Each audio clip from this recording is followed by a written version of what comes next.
எல்லாருக்கும் வணக்கம். சனிக்கிழமை அன்னைக்கு என்னோட மகன் எங்கிட்ட வேலை செஞ்ச டிரைவரால் கடத்தப்பட்டு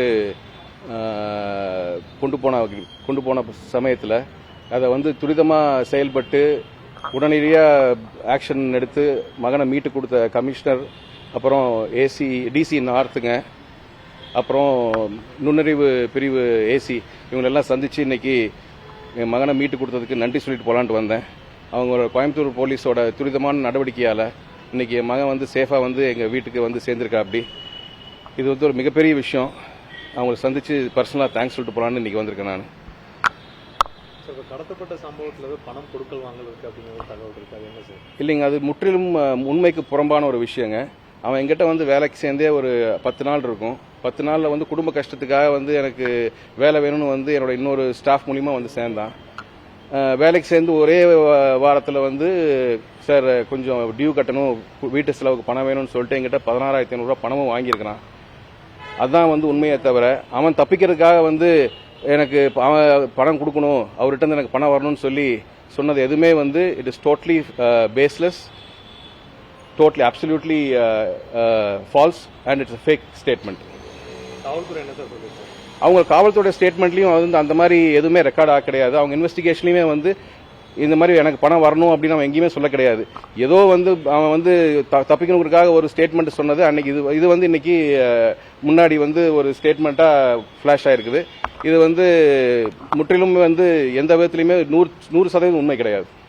குழந்தை எங்க கடத்தி வச்சிருந்தாங்க, என்னன்னு எப்படி ரிட்டர்ன் பண்ணாரு, நீங்க உடனே எப்படி காவல்துறையிட்ட இல்லைங்க, குழந்தைய டியூஷன்ல பிக்கப் பண்ணிட்டு வீட்டுக்கு கூட்டி வரேன்னு சொல்லிட்டு அப்புறம் என்னோட கிரெடிட் கார்டு கையில் வச்சிருந்தா. அப்படி காருக்கு பெட்ரோல் போட சொல்லி கொடுத்திருந்தத அப்பாவோட கிரெடிட் கார்டு எங்கிட்ட இருக்கு, அப்பாட்ட ஆஃபீஸ்க்கு கொண்டு போய் கொடுத்துட்டு நம்ம வீட்டுக்கு போகலான்னு சொல்லிட்டு பையனை என்னோட ஆஃபீஸ்க்கு கூட்டு வரதுக்காக சரணம்பட்டி வந்திருக்கிறா. அப்படி ஆனால் பையன் சரணம்பட்டி சரணம்பட்டி ரூட் மாறும்போதே கேட்டிருக்கா. அப்படி இல்லை அப்பா இங்க இல்லை, இன்னொரு இடத்துக்கு வர சொல்லியிருக்காருன்னு சொல்லி போயிருக்கிறா. அப்படி அதையும் தாண்டி மெயின் ஹைவேஸ்ல போகாம பேக் ரோட்ஸ்ல போய் கிட்டத்தட்ட பவானி வரைக்கும் கிட்னாப் பண்ணி கொண்டு போயிட்டான். ஆனா பையனுக்கு தெரியும் ஒரு கட்டத்தில் நம்மளை கிட்னாப் பண்றாங்கன்னு சொல்லிட்டு. ஆனா தப்பிக்கிறதுக்கு ஏதாவது முயற்சி பண்ணா தன்னை ஏதாவது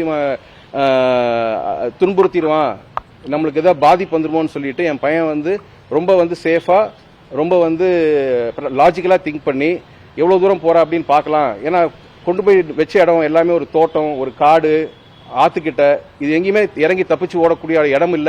சுற்றுப்பட்டு எந்த வட்டாரத்திலையும் யாருமே மக்கள் நடமாட்டம் இல்ல. சோ எங்க இறங்கி ஓடுறதுன்னு சொல்லி போட்டு என் பையன் வெயிட் பண்ணி பவானி வரும்போது போலீஸ் அப்புறம் எல்லாமே அவனோட செல்போன் லொகேஷன் அது வரைக்கும் சுவிட்ச் ஆஃப்ல இருந்துச்சு. செல்போன் ஆன் பண்ணி எங்கிட்ட ரான்சம் டிமாண்ட், ஏன்னா கடத்தல் சம்பவத்தில் ஈடுபடுறவங்க எல்லாரும் ஆள் கடத்தலோட மெயின் மோட்டிவே பாத்தீங்க அப்படின்னா கிட்னாப்பர்ஸோட மெயின் மோட்டிவே பணம் டிமாண்ட் பண்றதுதான், எக்ஸ்டார்ஷன் தான். அதுக்கு தான் பையனை கடத்தினது. பணம் இவர்கிட்ட இருக்கு, எப்படியாவது அவனோட குடும்ப கஷ்டத்துக்கும் அவனோட கடன் தொல்லைக்கும் இதுல இருந்து வெளியே வரணும் அப்படின்னா இவர்கிட்ட பையனை கடத்தி பணம் பறிக்கலாம் அப்படிங்கிற நோக்கத்துல கடத்திட்டான். அப்புறம் இவரோட லொகேஷன் அது வரைக்கும் எனக்கு தெரியல. 7:30 மணிக்கு போன் ஆன் பண்ணி எங்கிட்ட பணம் டிமாண்ட் பண்ணும்போது லொகேஷன் நாங்க ட்ராக் பண்றோம்.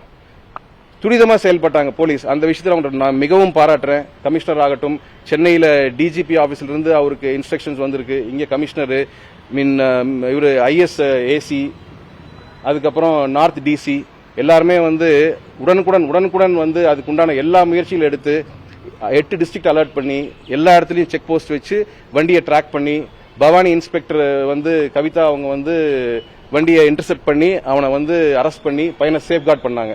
எங்களுக்கு நியூஸ் வந்ததுக்கு அப்புறம் பையன்கிட்ட பேச வச்சாங்க. அப்புறம் நாங்க இங்கிருந்து பவானி போய் பையனை ரெக்கவர் பண்ணி நாங்க கூட்டு வந்தோம். செய்திகளை உடனுக்குடன் தெரிந்து கொள்ள உடனே சப்ஸ்கிரைப் பண்ணுங்க.